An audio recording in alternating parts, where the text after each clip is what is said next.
there, this is Crystal, and this is another episode of Reseller Shop Talk. And today I want to talk about the items in front of you here, and then after that it's going to be just me talking. So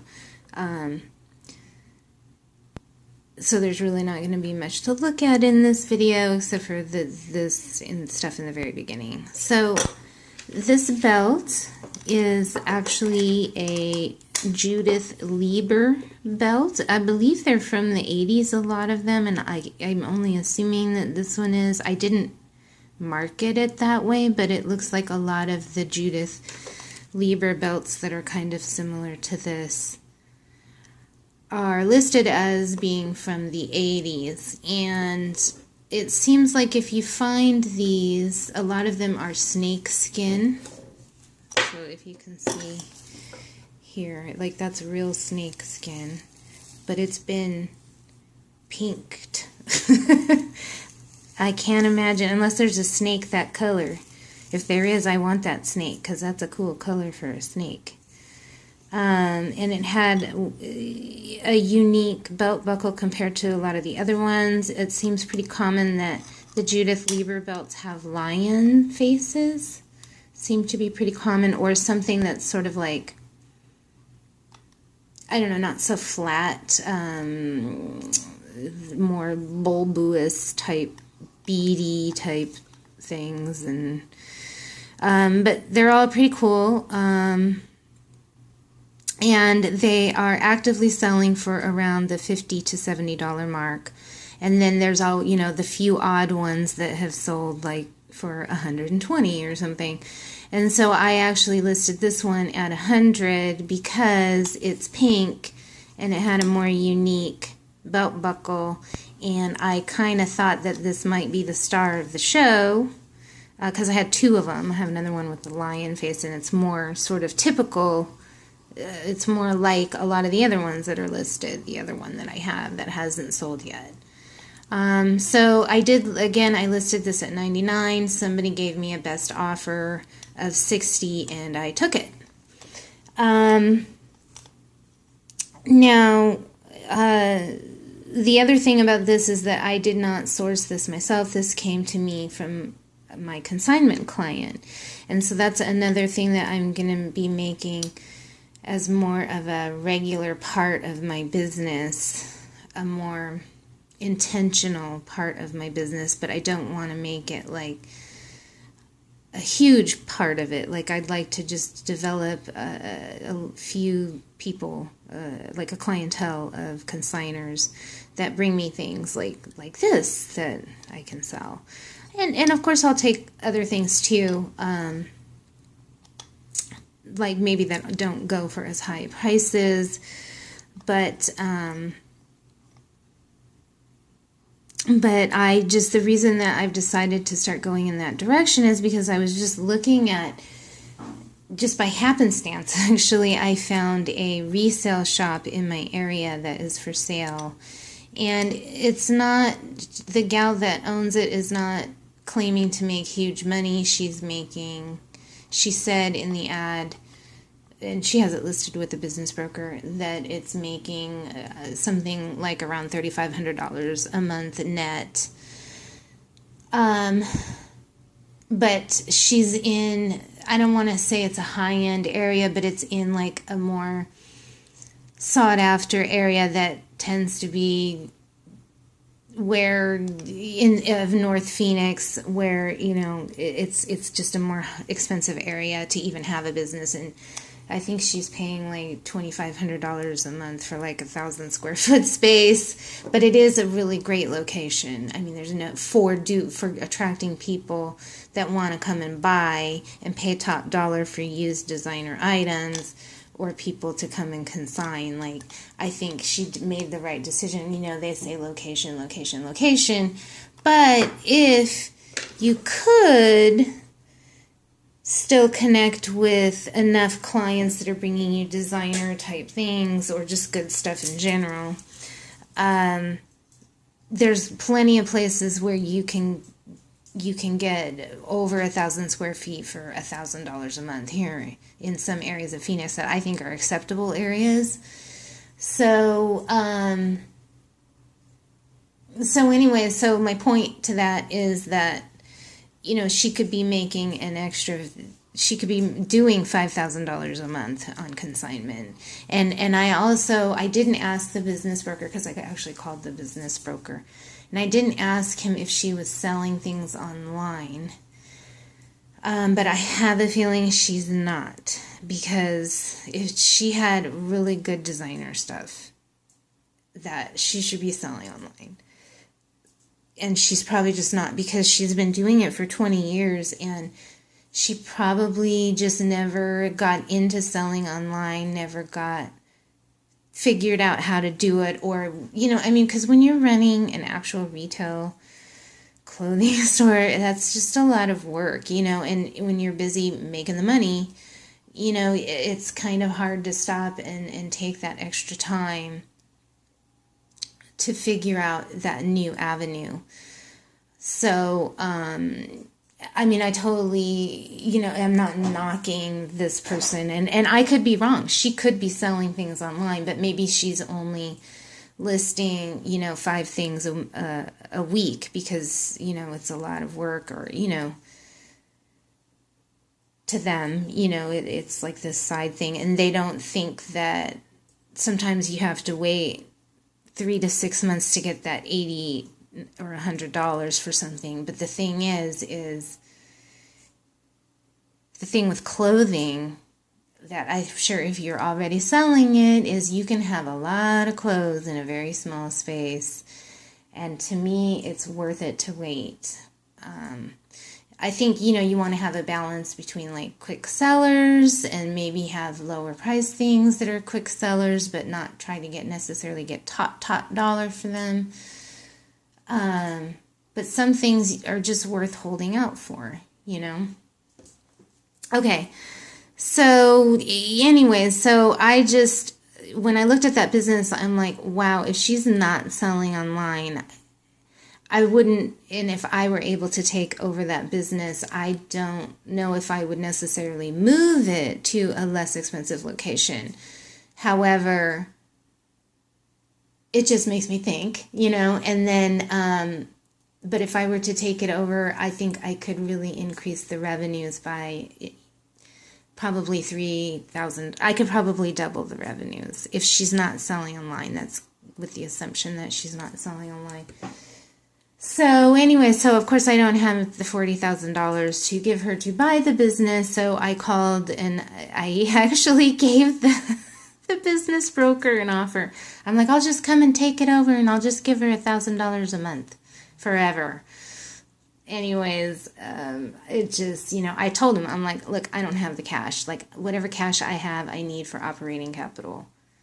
And I said I could put like $3,000 down as like, what's the word? Like an earnest investment. There's probably a word for that. But,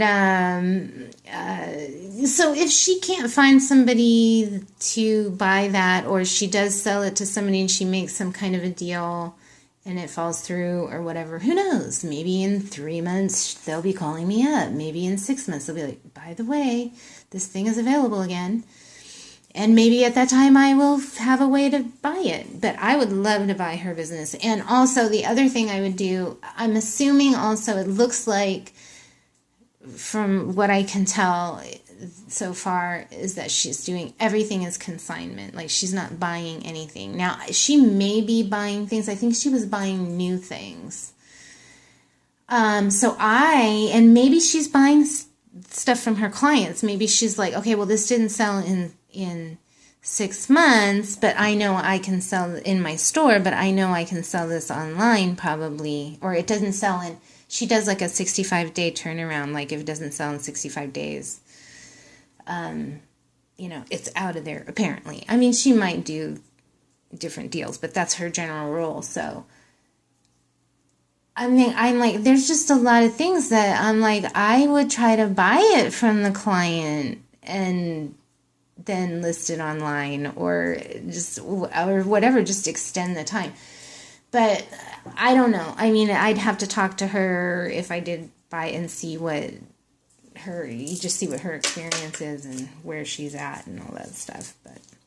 But anyways, I just thought it was fascinating. But the other thing is that it just makes me think that I should get into that game, because she's also said that she has like 16 or 1700 people that consign to her. Now, maybe she's highballing the number or she's lowballing the number. Is she under-promising with the over-delivering outcome, or is she, fluffing the numbers? So I'm just going to say she's fluffing the numbers. I mean, so even if she's got like 1,000 people that are regularly bringing her things, and these people are bringing her good stuff. I should start trying to connect with people like that. So I decided, you know what? I'm not going to waste any time, because I've been thinking about it as a way to attract people to bring me things, about just getting a website going. And when people are searching for consignment shops in my area, my website will start popping up and people will start contacting me. And then they'll be able to look on my website, and I will have things for sale on my website. And I ended up opening up a Shopify store, which I'm working on now, and I really like Shopify, and there's many things that I like about it. Probably the number one, there's two things I really like about it. They have a shipping system that is very similar to eBay with discounts, and they have you can take credit card payments. So they don't have to like be connected to Google Pay or whatever that one is. I don't know if people are even using that. You hardly see it anymore. But I remember back in the day when Google started that, I think it was Google Pay. Of course, you can do PayPal as well. But people can just pay with a credit card, and you don't have to have a merchant account. And people can just break out. I think they accept Discover and like all the major credit cards. Like, so you just don't, I mean, it's better than PayPal, because that's the one objection. Everybody talks about eBay and how they needed to make some changes. But one of the things nobody ever talks about is PayPal. I love PayPal, and I think it's wonderful, and I think people don't appreciate it and they don't understand it, but it's a barrier to buyers on eBay.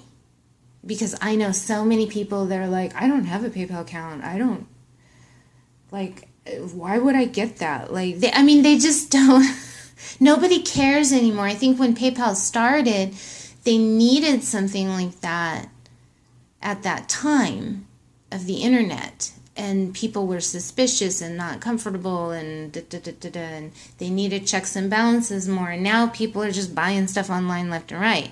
Now, frankly, I still think that, you're better off shopping around on the internet using PayPal. But a lot of people just don't understand that or care about that or appreciate that. And I think also, like, a lot of credit card companies will, like, reverse charges, and people are just like taking risks because in the long run they're making money. So if somebody loses money here and there on fraudulent deals, it's sort of like overall everybody's making money. So, it's kind of like getting those returns, sometimes whatever. It's just part of doing business, but at the end of the year you're making money. So anyway, so that's my spiel about consignment, and that's sort of like a new direction that I'm going to make more intentional, but it's not going to be a big, huge focus of mine. But I think it will be really good to diversify my business and have other platforms that I'm selling on other than eBay. So I'm going to have, quote unquote, my own platform, which I've always said, why do that? But to tell you the truth, I am actually thinking now there are reasons to do it. And it's, if you want to help attract people to contact you, it does help. And then you can promote your own website to people, and maybe after a couple years, you'll start building up some business that way. I don't know. I mean, maybe even faster if you put more energy and money into it, but we'll see how it goes. I just, it's a little pricey, $30 a month, but again, I've had other websites, and Shopify is great. And there might be websites that do more than Shopify does, but so far I'm like really impressed with everything Shopify does. And it let me import all of my stuff from eBay. Now, it's all in there and it's sort of like a big jumbled mess, and I need to spend maybe an hour a day organizing it, and it could take me a week or two or longer. If I only spend an hour a day, it could take me 2 or 3 weeks, but maybe not even that long. I'm just saying, worst case scenario, 3 weeks at only 1 hour a day of organizing it, because I've got like 800 things in there. And then when something sells on eBay, I have to remove it. So it's basically cross-listed, but it's not synced up. Like, you can import from eBay, but it's not synced up. And then also I'm beginning to build my Poshmark as well. And I just go on there, and maybe every day I try to do at least 3 items. But sometimes I'll skip a day, but just, I try to do it every day. Like, that's sort of like my goal. And then again, you have to, like, if something sells on eBay, you've got to remove it on Poshmark. And I'm not doing a lot of the social media thing that you have to do, the sharing and all that stuff. But whenever I do list, I'll go and I'll like and share somebody's stuff, just one person. So I'm not like really spending a lot of time. But the reason why I started doing Poshmark, I actually started doing Poshmark like over a year ago, and I'm like, I don't like listing on my phone, and I just felt like it just wasn't, I didn't want to have to do all that sharing stuff. And, but, I do think it's just good to be on multiple channels. I mean, because apparently Poshmark is is making gains in the market for used clothing. And that's where a lot of the young people shop, and we've got this whole mass of young people that they don't even know about eBay, and they don't want to go through the trouble of setting up a PayPal account. And they're all on their phones, and it's just extreme. Poshmark is just extremely phone friendly, and that's where all their friends are, whatever. So, I just think it's important to start making a presence over there and getting established over there and understanding that platform and just being ready for that as that grows. But again, this is what I was trying to get at before, which I didn't quite get to. You can now list things on your computer, on your regular PC on Poshmark. So that is just amazing. So when I'm going through and doing like a batch of clothing on eBay, I'll pick like 3 things, and then I'll just put them over on Poshmark. Now, I don't know how long they've been able to do this, but when I started on Poshmark a little over a year ago, I don't remember being able to do that. Like, I remember thinking, oh, great. And then I just like instinctively, tried to use the PC, and I couldn't do it. And I'm like, oh, shoot, and I just can't deal with all that. So, and then also I need to check on Mercari too, because I actually have made sales on Mercari. But again, I don't like, being stuck on the little mobile device, and I just would like to be able to just, I'm listing on eBay, I can list on Poshmark, I can list on Mercari, and then once a week I'll like send stuff over to my Shopify store, or I'll start just I'll just do like 3 or 5 like higher end things on my Shopify store. I don't know what my strategy is going to be in the end or how I'm going to do it. But, I'll just, every time I go to list stuff, I'll have some kind of system down, but it'll all be on my regular desktop, which is just so much more user friendly to me. So anyways, that is what I'm doing and where I'm at. And, so yeah, and then also the same gal that brought me this belt, she also brought me these two things. Now these have not sold yet. She just brought me these, but these are sort of like two of the things that I think, I am predicting, are probably going to be the first things to sell. Like she brought me a bunch of colognes, perfumes, and here they are. Okay, did I say something in the beginning about how there's nothing more to look at? Well, there's a big load of perfume. But I think out of all of this perfume, that this one is highly likely to sell first. This is Angélie. They do not make it anymore. And, yeah, there it is. And I was reading some forums, and people were like, there's like a bunch of people that are like, oh my gosh, I'm so bummed they don't make that because that worked with my chemistry and that's like one of my favorite fragrances. And oh my gosh, you know, I'm not going to be able to get this anymore. But they don't make it. So it looks like they're not really, the only thing is they're really not actively selling for much. However, it looks like one did sell for over $100 recently.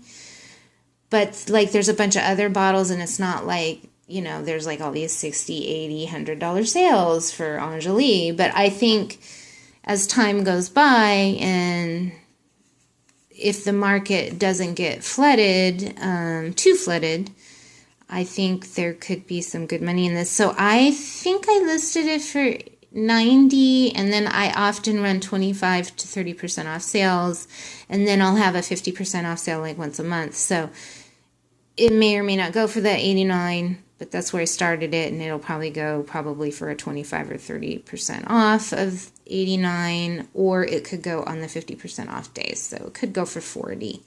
And I think that my client will be happy with that.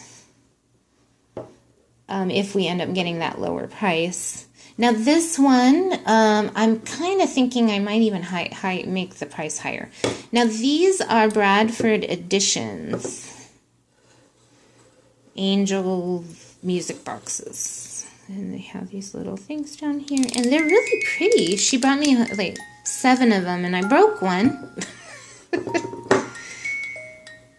really lovely. Now this is, to me, I think this is the coolest one. It's the most striking. The other ones are all very sort of beige, which are pretty too. They're pretty, don't get me wrong, but I guess when you have a whole bunch of them and they're all beige, and then you have this blue one, you know, it just seems special.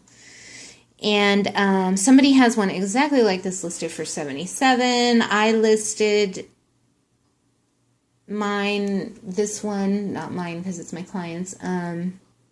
I can't remember, but I think it's on whatever, it's 25% off sale, and I think it's on $39. So whatever, around $39. Blah. I think I listed it for $65. I don't remember what I listed it for. Oh, that's terrible. But I did put a high price on the other ones. I listed for $39.99, and then worst case scenarios, they'll go on 50% off day for $20, or they'll go for somewhere around $29. The other ones that I'm not showing you, that I think are a little more plain. But the thing is none of the ones, there's only like one listed like the one I had. But see, I've tried to sell stuff like this that it doesn't seem like it really has a good following. Or it's not like, there's a holy grail of these Bradford Edition or Bradford Exchange Angels, and the holy grail are those the male biblical angels, and they're pretty cool looking. Like they're really cool looking, like Gabriel or Michael. Like they have like some of those biblical ones, and they're pretty intense looking, and they sell for about $80. So those are the holy grail. So look up just look up Bradford Edition Angel, and then do the highest price solds, and you'll see what I'm talking about. Those are selling consistently. So that would be the holy grail of these. But anyway, so I just think that this one is high out of all of the angels that I just listed. This one is highly likely to probably be the first to sell. That's my prediction. Same thing with this. But who knows? Maybe the Chantilly will sell. I decided to sell these in lots because the thing is with fragrances, I think, this is my theory, if somebody likes this, they're going to want 2 bottles of it. And I would rather, and these are sort of going for like maybe $15, maybe a little less, and then maybe every once in a while one will go for 20 or 25 or something crazy, but, and they're not like, I don't know, there's quite a bit of them listed. So I thought, since everybody else is selling them as singles, why don't I just give a good deal and sell them in lots? And then, so I can't remember, but it turned out that it's going to be less than $15 for these 2 bottles. If somebody really likes this, then I'll make a bigger sale all at once, and somebody's going to get a better deal all at once. So I went for, I'm going for the Costco effect. That's my selling strategy on these. And then I have these other bottles. I got 4 of these smooth bottles. And I listed all 4 of these together too. So, and because to tell you the truth, I just want to get rid of them because they're like giving me a headache. So I'm probably going to be running out of time soon. So those are my thoughts and my experiences, and this is what's going on, new developments in my eBay journey and with consignment. So if you are thinking about getting into consignment, I might make this a regular topic, if people seem interested in it, because I don't think a lot of people talk about it. And so I might just put more of a focus on that. Plus, I'm also coming up, I'm going to be talking about my big 50%. I'm going to have another video where I talk about my big 50% off day and why I'm doing that and what I'm doing with it and blah, blah, blah, blah, blah, and how that turned out, like with the money and everything. And then also I signed up for some classes at the community college, and I'm going to get back and finish my degree, and I'm working on a degree in business management and accounting. I'm probably not going to get a bachelor's degree in accounting, but I'm going to get an associate's. So, so I do want to talk a lot about taxes and bookkeeping for e-commerce and eBay selling and all that. So that is the direction that I intend to go with my channel. And so I hope you come back, and I appreciate you hanging in this far, and I hope you got some good information from this. And please leave a comment, subscribe, and come back. I'd sure love to connect with you. Say hello down in the comments. If you have a video, if you post videos, post a link to your videos. I'd love to come over and say hello. Like if you're a reseller making videos. I would love to see what you've got going on, because there's so many new people. Oh my gosh. And it's just like, there's so many of them. I can't keep up with all the new people. So if you say hello, I will be more inclined to say hello back and become a fan of yours as well, if you are a YouTube, eBay content maker. Okay. If that wasn't long and drawn out, I don't know. Okay, well, have a great day and happy selling, everybody. Bye.